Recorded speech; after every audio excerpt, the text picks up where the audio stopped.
Personalities हाँ, असी वो इंसान हाँ जेड़े लॉ ऑफ नेचर च रहने एंड उस लॉ नूं प्रोटेक्ट करते हैं एंड लोकां विच वो लॉ की प्रोपोगेशन करते हैं कि ये लॉ की है।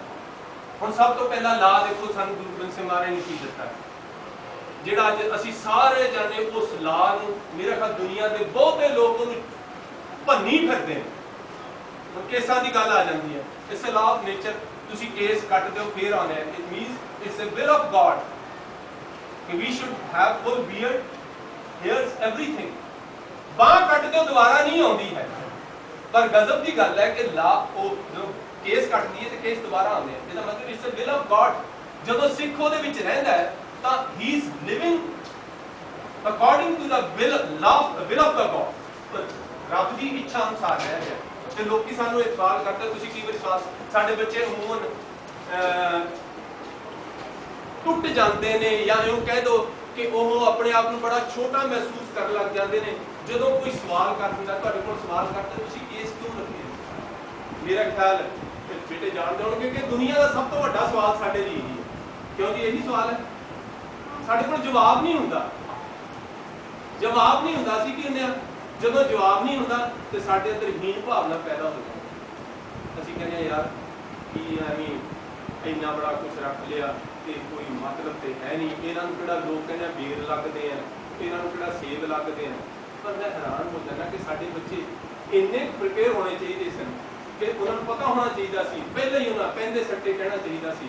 जे कोई तुहाडे कोल कट्टे वाला पूछ रहा है ना तो पहला तुहाडा सवाल होना चाहिए सी कि मिस्टर तैनू मैनू सवाल करन दा हक ही है, तैनू मैनू सवाल करन दा हक ही नहीं है। अगला कहता क्यों। नैक्सट क्वेश्चन क्वेरी यही आनी सी ना क्यों। ते हुण मैनू सवाल तुसीं दस्सिओ, मैं तुहाडे अगे सवाल करदा एक बंदे की लत्त टुटी हुई है ते वो दो लत्तां वाले नूं सवाल करे कि तेरे कोल दो लत्तां क्यों ने, की उहदा सवाल करना जायज़ है। मैं जवाब दस्सो जरा उच्ची जने दस्सो। एक बंदा एक अखों काना है वो कहे जी तेरियां दो अखां क्यों ने, सवाल करना कोई लॉजिकल है लॉजिकल दसो। पूरा तो अधूरे हाँ दो अखां वाला सवाल करे कि तेरी एक अख क्यों है, लॉजिक है। वो दसेगा कि वीर जी मेरे सट लगी सी या बाय बर्थ हैगा या मेरे नाल आ इंसीडेंस होया या एक्सीडेंट होया कुछ होया, लत टुटी वाले तो यही पूछे। पर वो नहीं पूछ सकता पूरा तो पूछ सकता, सानू अधूरे सवाल पूछते हैं ते असीं अधूरियां दे सवालां दे विच इन्ने असीं अपने आप को नीवा महसूस करते हैं कि कई बच्चे साडे जाके ना नाई की दुकान से कर उस दात बिगाड़न दी। एक असीं नवा होर एक जिहड़ा प्रॉब्लम क्रिएट की है सिखां ने। सिख ये कहण लग गए कि केस जी साडी ये प्रॉपर्टी है, ये साडी प्रॉपर्टी नहीं, it's a property of entire humanity. कहने ना भी सिख ही सिर्फ केस रखदा है कि सिख क्यों, जे कल्ले सिखां नूं ही केस देने होंदे तो कल्ले जिहड़े सिखां दे घर जांदे उन्हां नूं केस जदों असीं अपना बना लिया, असीं इहनूं ये नहीं कहा कि समस्त संसार दा है, तां साडी सोच जिथे संकीर्ण हो गई उहदे नाल लोकां दी भी साडी प्रति सोच जिहड़ी है वो संकीर्ण हो गई। ये है लॉ ऑफ नेचर। पहला असीं आउटवर्डली रहंदे, आउटवर्डली असीं रह रहे हैं, साडी आउटवर्ड लुक दे विच पहली गल आ गई कि असीं विल ऑफ गॉड के मुताबिक रह रहे हैं। साडी पूरी जो विल ऑफ गॉड ने सानू रब ने जिस तरह बनाया असीं उस तरह रहे। हुण अगे सवाल आ गया कि असीं हर समय देखदी जिहड़ा विल ऑफ गॉड है असीं उहदे तो डर के उहनूं नहीं मानते। एक याद रखिया जे जिहड़े लोग सानू धार्मिक लोग अमूमन जिन्ने भी स्पिरिचुअल लीडर्स होंदे ने, भावें चर्चा के पादरी होण, भावें मस्जिद च बैठा मौलवी होवे, भावें मंदिर च बैठा पंडित होवे, भावें गुरुद्वारे च बैठा भाई होवे, ये सानू रब तो डराउंदे ने। और यही कारण है कि असी डरदे मारे रब नूं जदों असी विकराल रूप च दिखाने तू ये कीता ते रब तैनूं आ कर दूगा, जे ये कीता ते रब तैनूं आ कर दूगा, जे आ कीता ते तैनूं आ कर देगा। की होया? मैनूं एक गल दस्सो, रब हमेशा डंडे नहीं बैठा, तलवार नहीं बैठा, बंदूक नहीं बैठा। ते जदों एक गल सुनो, ये बच्ची है, ये बेटी है मेरी, मैं इहदा पिता हाँ, ये मेरे कोलों डरदी होवे, की ये कदे हिम्मत करेगी कि अपने प्यो नूं गलवकड़ी पा सके? सवाल का जवाब देना, जवाब दो तुसीं उच्ची कहने दसो मैनूं, की ये मेरी बेटी मेरे नाल कदे गलवकड़ी पा के मिल सकेगी? नहीं मिल सकती। सानू इको गल सिखाई गई है कि डरना नहीं, जिन प्रेम की हो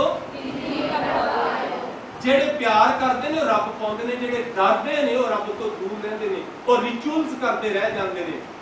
रब नूं मनाउण लई किते हवन कर ले, किते चलीहे कट ले, किते नंगे पैरी तुर ले, उस डर दे मारे तुरदे ने। पर मैनूं एक उर्दू का शेर याद आ गया, कहते साडा प्यार ते वो होना चाहिए है। गजब की गल कही है, भावें इहनूं असीं कह दी कि उर्दू की शायरी चो लत्ती है। लोग कहते हैं कितों भी चंगी गल मिल जाए लै जानी सी, साडे बाबे नानक ने ते सिखाया, सांझ करी जा गुणा करी, जिथों मिल गया लै लो। शेर बड़ा गजब का है, कहता प्यार जब हद से बढ़ा, प्यार जब हद से बढ़ा, सारे तकालुफ मिट गए, पहले आप से तुम, फिर तू का हुआ। जब रब नूं तू कहने लग गए ना, उस वेले सासी रब के प्लेटफार्म ते आके खड़े हो तां साडा प्यार। ते जे असीं आप च भी दूरी है, तुसीं च भी दूरी है, पर जदों तू हो गया, जदों असीं कह दिंदे आ ना, असीं पढ़ते लैंदे आ कि मोही तो ही अंतर कैसा। जे रब नूं इत्थे खड़ा दईए, एक छोटी जी एग्जांपल दें, रब नूं इत्थे खड़ा दईए ते मैं थल्ले खड़ा हां, ते मोही तो ही अंतर वाली गल रहेगी? There is a difference between me and the God. पर जे मैं रब दे नाल प्लेटफार्म ते खड़ा तो कोई अंतर नहीं। सिख वही है जिहदे ते रब विच कोई अंतर नहीं। तुहानूं गुरु गोबिंद सिंह महाराज ने कहा, खालसा मेरो होर की है कि सिख मेरे नाल मेरे प्लेटफार्म ते खड़ा है, ਉਹਦੇ तकालुफ मिट गए ने। तकालुफ मिटे काहदे नाल? प्यार नाल, डर नाल नहीं। और मेरे प्लेटफार्म ते खड़ सकदा। यही चीज है कि रब दा असूल है, जिन प्रेम की हो फिर भी रब दे कानून दे विच एक प्यार की अवस्था है जिहदे नाल असीं रब नूं पा सकते। नहीं तो असीं अमूमन रब कोलों डरदे ही चले जाते हैं। मैं अज अमृत वेले बीमार सी, उठ नहीं सकिया, हाय हाय मैनूं अज गुरु पातशाह सजा ना दे। मैं हैरान हुंदा साडी सोच। और बच्चों बहुते जिहड़े साडे बच्चे ने वो अमृत की दात तो भजते क्यों ने? उन्हां दे अंदर डर है, डर है। सिख जीवन जात तो डर है ना, डर यही है ना भी मैं जे ये ना कीता मेरे नाल आ हो जाएगा, मेरे नाल ये ना कीता ये हो जाएगा। मैनूं दसो जे डर हुंदा अमृत मिठा हुंदा कि कौड़ा हुंदा? जे डर हुंदा ते अमृत कौड़ा हुंदा कि मिठा हुंदा? मिठा क्यों है? मिठे की एक खासियत है, तुसीं देखो दो उंगलां नाल लाओ मिठे नूं कर लो ते उंगलां दो नाल की हो जानी है? इसदा मतलब अमृत वो चीज है जिहड़ी सानूं रब दे नाल जोड़दी है, वो इंग्रीडिएंट है। प्यार वो इंग्रीडिएंट है जिहड़ा तुहानूं दो चीज़ां नूं जोड़दा है। जां असीं कह लईए प्यार एक रब ते इंसान दे विच वो रहस्य है जिहड़ा रब ते परमात्मा, इस इंसान ते परमात्मा नूं जोड़दा। असीं सारी जिंदगी कदे भाई दे डर तो, कदे साथ दे डर तो, कदे किसे तो डर तो नहीं। वो लॉ ऑफ नेचर दे विच साडे कोल की आया कि प्यार को एग्जिस्टेंस जिहड़ी साडे सामने अगे है।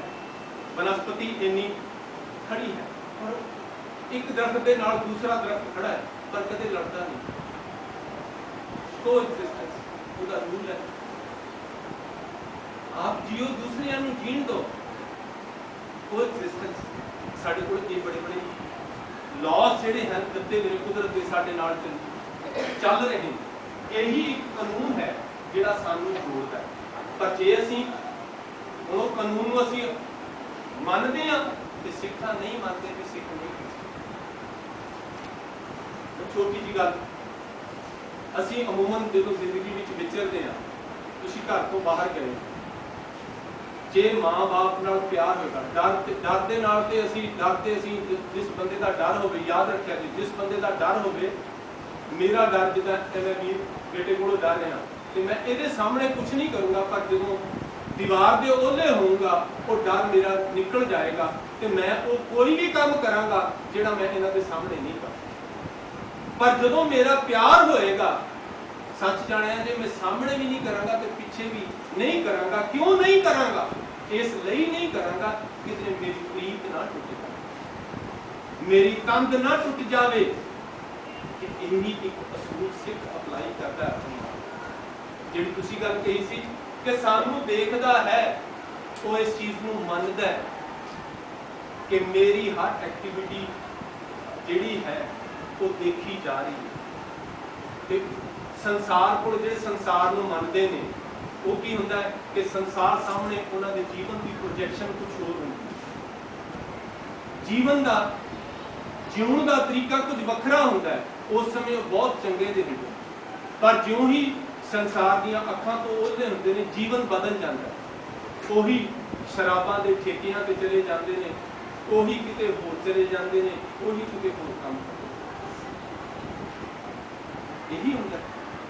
ਪਰ ਜਿਉਂ ਹੀ ਪਿਆਰ ਦੀ ਗੱਲ ਆ ਜਾਂਦੀ ਹੈ, ਜਦੋਂ ਇਨਰ ਸੋਲ ਦੀ ਗੱਲ ਆ ਜਾਂਦੀ ਹੈ, ਅੰਤਰ ਆਤਮੇ ਦੀ ਗੱਲ ਆ ਜਾਂਦੀ ਹੈ, ਸੂਖਸ਼ਮ ਸਰੀਰ ਦੀ ਗੱਲ ਆ ਜਾਂਦੀ ਹੈ, ਜਦੋਂ ਕਿਉਂ ਕਹਿ ਲਈਏ ਕਿ ਅੰਤਰ ਆਤਮੇ 'ਚ ਬੈਠੇ ਪਰਮਾਤਮਾ ਦੀ ਗੱਲ ਆ ਜਾਂਦੀ ਹੈ, ਜਦੋਂ ਉਹਦਾ ਤੇ ਉਹਦਾ ਪਿਆਰ ਹੁੰਦਾ ਕਿ ਇਹ ਲੱਗਦਾ ਹੈ ਕਿ ਮੈਂ ਜੋ ਵੀ ਕਰਮ ਕਰਾਂਗਾ, ਮੇਰੇ ਕਰਮ ਦੇ ਨਾਲ ਮੇਰੇ ਤੇ ਮੇਰੇ ਪਰਮਾਤਮਾ ਦੇ ਵਿੱਚ ਪੈ ਜਾਏਗਾ। ਉਹ ਹਰ ਜਗ੍ਹਾ ਦੇਖ ਕੇ ਸੰਸਾਰ ਦੇ ਕਾਨੂੰਨ ਤੋਂ ਉਹਲੇ ਕੁਝ ਵੀ ਕੀਤਾ ਜਾ ਸਕਦਾ ਹੈ। ਸੰਸਾਰ ਦੇ ਕਨਸਟੀਟਿਊਸ਼ਨ ਦੇ ਵਿੱਚ ਕਿਸੇ ਤੋਂ ਵੀ ਉਹਲੇ ਹੋ ਕੇ ਕੁਝ ਵੀ ਕੰਮ ਕੀਤਾ ਜਾ ਸਕਦਾ ਹੈ, ਪਰ ਰੱਬੀ ਕਾਨੂੰਨ ਤੋਂ, ਰੱਬ ਦੀ ਇੱਛਾ ਤੋਂ, ਵਿਲ ਆਫ ਗॉड ਤੋਂ ਔਰ ਲਾਅ ਆਫ ਨੇਚਰ ਤੋਂ ਤੁਸੀਂ ਕੁਝ ਵੀ ਨਹੀਂ ਲੁਕਾ ਸਕਦੇ ਹੋ। ਜਦੋਂ ਲੁਕਾਉਣ ਦੀ ਕੋਸ਼ਿਸ਼ ਕਰੋਗੇ ਹਮੇਸ਼ਾ ਪਕੜੇ। ਪਹਿਲਾ ਪਕੜਨਾ ਤੁਹਾਡੀ ਆਪਣੀ ਆਤਮਾ ਦਾ। ਜਦੋਂ ਵੀ ਅਸੀਂ ਕੰਧ ਉਹਲੇ ਕੋਈ ਕੰਮ ਕਰਦੇ ਹਾਂ, ਦੇਖ ਲੈਣਾ, ਜਿਹੜੇ ਬੱਚੇ ਬੈਠੇ ਨੇ, ਮੈਂ ਇਹਨਾਂ ਦੀ ਜਨਰੇਸ਼ਨ ਦੀ ਗੱਲ ਕਰਦਾ, ਮਨ ਵਿੱਚ ਭਾਵ ਨਹੀਂ ਉੱਠ ਖੜੇ ਕਿ ਮੈਂ ਕਿਸੇ ਨੂੰ ਛੇੜਨਾ ਹੈ। ਫਸਟ ਇੰਸਟੈਂਸ ਤੇ ਉਹਦੇ ਵਿੱਚ ਮਨ ਵਿੱਚ ਕੀ ਆਏਗਾ? ਨਹੀਂ, ਇਹ ਬੁਰਾ ਕੰਮ ਹੈ। That is the will of God। ਜੇ ਤੁਸੀਂ ਮੰਨਦੇ ਹੋ ਤਾਂ ਤੁਸੀਂ ਉਹ ਕਿਸੇ ਨੂੰ ਨਹੀਂ ਛੇੜੋਗੇ, ਜੇ ਨਹੀਂ ਮੰਨਦੇ ਤਾਂ you become lawbreakers। ਉਹ ਕੁਦਰਤ ਦੇ ਕਾਨੂੰਨ ਨੂੰ ਤੋੜਨ ਵਾਲੇ ਬਣਦੇ। ਆਹੀ ਖੇਡ ਹੈ ਜਿਹੜੀ ਸਿੱਖੀ ਵਿੱਚ ਸਿਖਾਈ ਜਾਂਦੀ ਹੈ। ਸਿੱਖੀ 'ਚ ਕੋਈ ਵੱਡੀ ਗੱਲ ਨਹੀਂ। ਜਿਹੜੇ ਹੁਣ ਬੱਚੇ, ਕਈ ਤੁਹਾਡੇ ਚੋਂ ਬੱਚੇ ਡਰਦੇ ਹੋਣਗੇ ਜੀ ਅਸੀਂ ਅੰਮ੍ਰਿਤ ਨਹੀਂ ਛਕਣਾ। ਮੈਂ ਵਿਸ਼ੇ ਤੋਂ ਡਿਵੀਏਟ ਹੋ ਗਿਆ ਥੋੜਾ ਜਿਹਾ, ਜਿਸ ਤੇ ਚੱਲਿਆ ਸੀ, ਕਿਉਂਕਿ ਕੇਸਾਂ ਦੀ ਗੱਲ ਆ ਗਈ ਤੇ ਡਿਵੀਏਸ਼ਨ ਹੋ ਗਈ ਆ ਉਸ ਪਾਸੇ ਤੁਰ ਕੇ। ਹੁਣ ਕੇਸ ਤੇ ਕੁਦਰਤ ਨੇ ਦਿੱਤੇ ਹੋਏ ਨੇ, ਉਹਨਾਂ ਦੀ ਸੰਭਾਲ ਸੀ ਕੰਘੇ ਨਾਲ ਕਰਦੇ। ਸਿੰਬੋਲਾਈਜ਼ ਕਰਦਾ ਕੰਘਾ, ਕੀ ਸਿੰਬੋਲਾਈਜ਼ ਕਰਦਾ? ਤੁਸੀਂ ਰਹਿਤਨਾਮਿਆਂ 'ਚ ਪੜ੍ਹਿਆ ਹੋਣਾ, ਕੰਘਾ ਦੋਨੋਂ ਵਕਤ ਕਰ ਬਾਗ ਚੁਨਾਈ ਕਰ ਬੰਦੇ। ਕੀ ਹੈ? ਬੜੀ ਵੱਡੀ ਗੱਲ ਹੈ।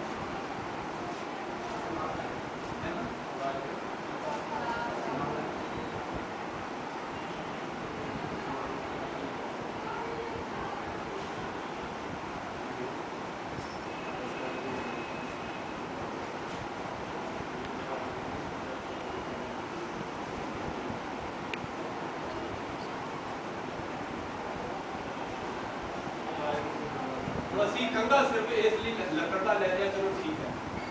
ਉਹ ਸਿੰਬੋਲਾਈਜ਼ ਕੀ ਕਰਦਾ ਹੈ? ਕਲੀਨਿੰਗ ਹੈ, ਸਫਾਈ। ਉਹ ਸਫਾਈ ਬਾਹਰ ਦੀ ਤੇ ਅੰਦਰ ਨੂੰ ਡਿਪਿਕਟ ਕਰਦਾ ਹੈ ਕਿ ਕੰਘੇ ਨਾਲ ਕੋਈ ਕੇਸਾਂ ਦੀ ਜਿੱਦਾਂ ਸੇਵਾ ਕਰ ਰਿਹਾ, ਤੁਸੀਂ ਕੰਘੇ ਨਾਲ ਕੇਸਾਂ ਨੂੰ ਕੀ ਕਰਦੇ ਹੋ? ਕੇਸ ਸਾਰੇ ਇੱਕ ਸੁਰਤਾ ਤੇ ਇੱਕ ਸਾਰਤਾ ਦੇ ਵਿੱਚ ਆ ਜਾਣ। ਤੇ ਜਦੋਂ ਸਿੱਖ ਨੂੰ ਇਹ ਕਿਹਾ ਜਾਂਦਾ ਹੈ, ਸਿੰਬੋਲਾਈਜੇਸ਼ਨ ਕੀਤੀ ਜਾਣੀ ਹੈ ਕਿ ਅੰਮ੍ਰਿਤ ਵੇਲੇ ਤੂੰ ਬਾਣੀ ਪੜ੍ਹਨੀ ਹੈ, ਨਿਤਨੇਮ ਕਰਨਾ ਹੈ, ਸ਼ਾਮ ਨੂੰ ਨਿਤਨੇਮ ਕਰਨਾ ਹੈ, ਤਾਂ ਸਿੰਬੋਲਾਈਜ਼ ਕਰਦਾ ਹੈ ਕਿ ਤੇਰੇ ਮਨ ਵਿੱਚ ਜਿੰਨੀਆਂ ਗੁੰਝਲਾਂ ਪਈਆਂ ਨੇ, ਮਟੀਰੀਅਲਿਸਟਿਕ ਨੇ, ਫਿਜ਼ੀਕਲ ਨੇ, ਕਿਸੇ ਤਰ੍ਹਾਂ ਦੀਆਂ ਵੀ ਨੇ, ਜਦੋਂ ਤੂੰ ਬਾਣੀ ਪੜ੍ਹੇ तेरे अंदर जिहड़ी एक सारता ते एक सुरता जाग गल ते कुछ भी नहीं है, पर डर साडे अंदर इन्ना बैठा होया है कि असीं डरदे चले जांदे। हुण एक कंघा है, कड़ा किस लिए है? तो छोटा छोटा करके, क्योंकि उन्होंने अपना समा लाना है बेटे, उन्होंने कड़ा की है, सिंबलाइजेशन है। मैं देखा जो अमूमन सिंघां नूं कहा जाता है कि कड़ा तुसीं वो पहनना है, वैसे जिहड़े कड़े विच कोई जोड़ ना होवे, ते सिंबलाइजेशन की है कि we are the worshippers of infinite God, जिसका आद कोई नहीं अंत कोई नहीं। रिमाइंडर किस चीज है कि असीं जाके जदों किसी कबर ते मत्था टेकन लगीए, किसी बुत अगे मत्था टेकन लगीए, किसी इंसान अगे मत्था टेकन लगीए, तो सानूं एक रिमाइंडर के तौर पर आ जाए कि की सच्ची मुची मैं एक अकाल पुरख का पुजारी हूं कि नहीं। श्री साहब है, वो लोगों के मनां विच एक बड़ी सवाल होता है कि जी श्री साहब तुसीं रखी दी है, ते श्री साहब का वायलेंस की निशानी है। सवाल यही होता है ना कि श्री साहब कृपान, पहले तो कृपान श्री साहब ने अगर कृपान की है, कृपा का मतलब कृपा के आन दो जगह वरती जानी है, कृपा लई ते आन लई। कृपान जिहड़ी है साडे नूं प्रोजेक्ट की कीता जा रहा, संसार च असीं दस ही नहीं सके कि कृपान असीं पहनदे क्यों आ, इसकी इंपॉर्टेंस की है। उन्होंने कहते वायलेंस की निशानी है। हुण मैं एक छोटी जी गल कर लगा, एक छुरी है, एक डाकू दे बदमाश के हाथ में की काम कर दिया, की कर दिया, दूसरे नूं मारन का काम कर दिया। एक डॉक्टर के हाथ में छुरी की कर दी है, बस बस बस सिर्फ इन्ना ही। असी ह्यूमैनिटी के डॉक्टर्स हाँ, साडे कोल श्री साहब ह्यूमैनिटी नूं बचाउण लई है, ना कि ह्यूमैनिटी नूं एनिहिलेट करन लई, उहनूं खत्म करन लई नहीं है। डिपिक्ट करती है कि असी लॉ ऑफ नेचर नूं प्रोटेक्ट करने वाले हैं। जिथे किते लॉ ऑफ नेचर नाल उलंघना हो रही है, जिथे कोई बीमार विचार ने, बीमार आचार ने, असी उन्हां नूं सुधारन लई हां। साडी पर्सनैलिटी, साडे श्री साहब कृपान पाई इस चीज का प्रतीक है कि we are the doctors of human values. इशारा हुण सानूं ते लगदा भी असी पता नहीं, बच्चों को लगता भी असी बंगर कच्छियां पा के बड़े वधिया लगते हैं, ये असी पा के शायद सानूं बड़ी दिक्कत होती गया एक जीवन जात दसी गई है। अज संसार दे विचों तुसीं एक करैक्टर कढ दिओ ते सारे संसार दे विच किओस क्रिएट हो जाएगा, मार धाड़ हो जाएगी। सिर्फ ह्यूमन बॉडी की स्ट्रक्चर वक्री होने करके असी इन्ने वायलेंट हो जावांगे, सानूं कुछ भी नहीं दिखेगा, अन्य हो जावांगे। हुण यूरोप विच की अन्न पानी वरत्या है, मैं कभी हैरान होना, असीं लोग कहने यूरोप जिन्होंने असीं फॉलो कर रहे हैं की आ उत्थे, अज विआह कीता कल नूं छड्ड दित्ता, अज एक नाल कल नूं दो नाल, कल नूं होर किते नाल, किते किते तुरी फिरदे आ, यही हाल चलिया जा रहा। सतगुर ने एक कशहरा दे के सिख नूं कंटेंटमेंट दित्ती है, और ये कंटेंटमेंट तभी ते सानूं कंटेंटमेंट की निशानी है कि सिख दा विआह नहीं हुंदा, सिख दी मैरिज नहीं हुंदी, सिख दा निकाह नहीं हुंदा। सिख दा की हुंदा जी, की हुंदा सिख दा आनंद कारज। और ਉਹਦੇ ਚ ਇੱਕ ਗੱਲ ਕਹੀ ਜਾਂਦੀ ਹੈ ਜਿਹੜੀ ਅਸੀਂ ਅੱਜ ਤੱਕ ਨਹੀਂ ਸਮਝ ਸਕੇ। ਸਾਡੇ ਗੁਰਦੁਆਰਿਆਂ ਦੇ ਵਿੱਚ ਸਾਡੇ ਜਿੰਨੇ ਵੀ ਸਾਡੇ ਆਨੰਦ ਕਾਰਜ ਕਰਾਉਣ ਵਾਲੇ ਹੁੰਦੇ ਨੇ, ਉਹਨਾਂ ਦੀ ਇੱਕੋ ਗੱਲ ਹੁੰਦੀ ਹੈ, ਪਹਿਲਾਂ ਤਾਂ ਸਾਡੀ ਬਦਕਿਸਮਤੀ ਹੋ ਗਈ ਹੈ ਕਿ ਅਸੀਂ ਇਸ ਕਾਰਜ ਦੇ ਵਿੱਚ ਗੁਰੂ ਗ੍ਰੰਥ ਸਾਹਿਬ ਦਾ ਇੰਨਾ ਨਿਰਾਦਰ ਕਰਦੇ ਹਾਂ, ਚਾਹੇ ਦੁਨੀਆ 'ਚ ਕੋਈ ਧਰਮ ਇੰਨਾ ਨਿਰਾਦਰ ਨਹੀਂ ਕਰਦਾ ਜਿੰਨਾ ਸਿੱਖ ਨਿਰਾਦਰ ਕਰਦਾ ਗੁਰੂ ਗ੍ਰੰਥ ਸਾਹਿਬ। ਇਸ ਕਾਰਜ ਵਿੱਚ गुरु ग्रंथ साहब का प्रकाश है, तो गुरु ग्रंथ साहब कले विराजमान ने, ते बाहर भंगड़े पै रहे ने, नाच हो रहे हैं, जो दुनिया भर का असभ्य गल हो रही है उत्थे। तो गुरु ग्रंथ साहब नूं असीं इउं रखिया भी जिवें खरीद लिया कि तूं इत्थे बैठा रह, जदों असीं आवांगे ते तूं साडा आनंद कारज करा दी। असीं सिर्फ आनंद कारज नहीं कराउणा, अज तक तेरे कोल चार लावां लगियां, उहदे ते मोहर लवाणियां भी हां तेरे सामने ही फोटो खिच्चियां होईयां। मैं हैरान हो जाना, मेरे मन च कई बार तृष्णा होती है कि SGPC ਨੂੰ कोड ऑफ कंडक्ट ਦੇ ਵਿੱਚ ਇਹ ਵੀ ਗੱਲ ਕਹਿ ਦੇਣੀ ਚਾਹੀਦੀ ਹੈ कि आनंद कारज तो पहला गुरु ग्रंथ साहब का प्रकाश ही नहीं होया, संगत बैठी रहे, ਜਿਹੜੇ ਆਉਣ ਵਾਲੇ ਨੇ ਉਹ ਬੈਠੇ ਰਹਿਣ, ਕੀਰਤਨ ਹੁੰਦਾ ਰਹੇ ਤੇ ਲਿਲਕੜੀਆਂ ਕੱਢਣ ਕੇ ਮਹਾਰਾਜ ਜੀ ਤੁਸੀਂ ਆ ਕੇ ਸਾਡਾ ਆਨੰਦ ਕਾਰਜ ਕਰਵਾ ਦਿਓ, ਫਿਰ ਸਿੱਖ ਨੂੰ ਇੰਪੋਰਟੈਂਸ ਪਤਾ ਲੱਗੇ। ਹੁਣ ਤਾਂ ਅਸੀਂ ਖਿਡੌਣਾ ਬਣਾ ਲਿਆ, ਲੋਕ ਨਾਮ ਖਿਲੋਣਾ ਜਾਣਾ, ਅਸੀਂ ਗੁਰੂ ਗ੍ਰੰਥ ਸਾਹਿਬ ਨੂੰ ਖਿਡੌਣਾ ਇੱਕ ਪੁਸਤਕ ਦੇ ਨਿਆਇ ਬਣਾ ਲਿਆ। जिस पुस्तक, जिस किताब ने, जिस ग्रंथ ने, जिस गुरु ने विचार धारा दती, एक जोत होए मूर्ति।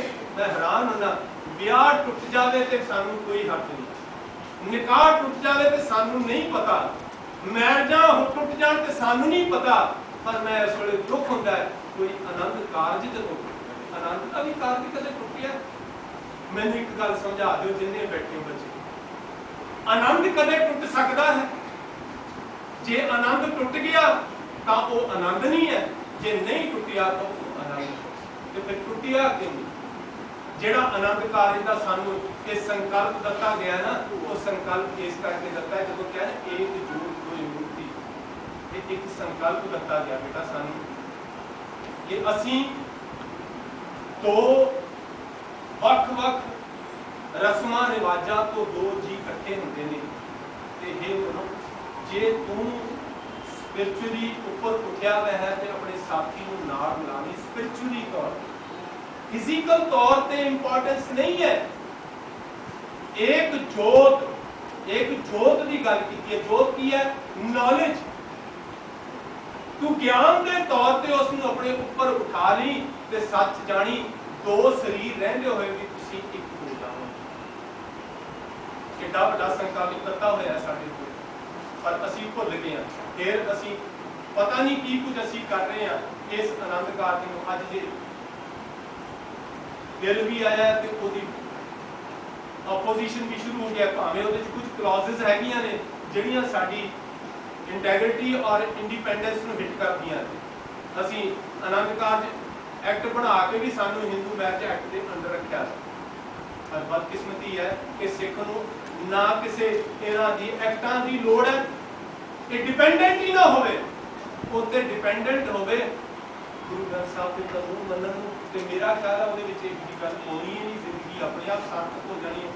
ते जिहड़ा साडा जिहड़ा ये ब्याह भी हो जाएगा, ये आनंद कारज भी हो जाएगा, ये दो रूहां का मेल होके असीं एक ਵੱਡੀ रूह ਦੇ ਨਾਲ, ਵੱਡੀ आत्मा ਦੇ ਨਾਲ, परमात्मा ਦੇ ਨਾਲ ਸਾਡੇ ਜੀਵਨ ਦੀ ਜਾਂਚ, पर ਅਸੀਂ ਭੁੱਲੇ ਬੈਠੇ ਹਾਂ। ਇੱਥੇ ਹੀ ਬਸ ਨਹੀਂ, ਅਸੀਂ ਤੇ ਉੱਥੋਂ ਤੱਕ ਚਲੇ ਗਏ ਹਾਂ ਕਿ ਅਸੀਂ ਇੰਨਾ ਕੁ ਖਿਡੌਣਾ ਬਣਾ ਕੇ ਚਲੇ ਗਏ ਹਾਂ ਕਿ ਜੋ ਕਰਮ ਸਾਨੂੰ ਨਹੀਂ ਕਰਨੇ ਚਾਹੀਦੇ। ਕਦੇ ਦੇਖਿਆ ਗੁਰਦੁਆਰੇ ਵਿੱਚ ਜਾ ਕੇ ਕੋਈ ਸ਼ਰਾਬੀ ਪੀ ਗਿਆ ਹੋਵੇ? ਸਾਡੇ ਤੇ ਆਨੰਦ ਕਾਰਜ ਦੇ ਵਿੱਚ ਸ਼ਰਾਬੀ ਵੀ ਬੈਠੇ ਹੋਣ, ਸਾਡੇ आनंद कारज ਵਿੱਚ ਉਹ ਵੀ ਲੋਕ ਬੈਠੇ ਹੁੰਦੇ ਨੇ, ਵਿਟਨੈਸ ਬਣਦੇ ਨੇ, ਜਿਨ੍ਹਾਂ ਦੇ ਵਿਟਨੈਸ ਬਣਨ ਦੀ ਕੋਈ ਅਹਿਮੀਅਤ ਨਹੀਂ। तो बेटा सानू अपने आप नाल जोड़न लई ये ਜਿਹੜੀਆਂ ਸਾਰੀਆਂ ਗੱਲਾਂ ਨੇ ਕਿਤੇ ਹੋਰ ਨਾਲ ਜੁੜਨ ਲਈ ਨਹੀਂ, ਇਹ ਸਿਰਫ ਤੇ ਸਿਰਫ ਮਨੁੱਖ ਦੇ ਆਪਣੇ ਆਪ ਨਾਲ ਜੁੜਨ ਵਾਸਤੇ ਕੇਸ ਰੱਖਣਾ, ਆਪਣੇ ਆਪੇ ਨਾਲ, ਆਪਣੇ ਧੁਰ ਨਾਲ ਜੁੜਨਾ, ਕੰਗਾ ਕਰਨਾ ਧੁਰ ਨਾਲ ਜੁੜ, ਕੜਾ ਪਾਉਣਾ ਧੁਰ ਨਾਲ ਜੁੜ, ਕਿਰਪਾਨ ਪਾਉਣਾ ਧੁਰ ਨਾਲ ਜੁੜ, इशारा पाना संजम के नाल वाहिगुरू काल पुरख के नाल जुड़ना, यही सिखिज्म है, यही सिखी है, यही सब कुछ है। इशारा हो गया वाहिगुरू जी का खालसा।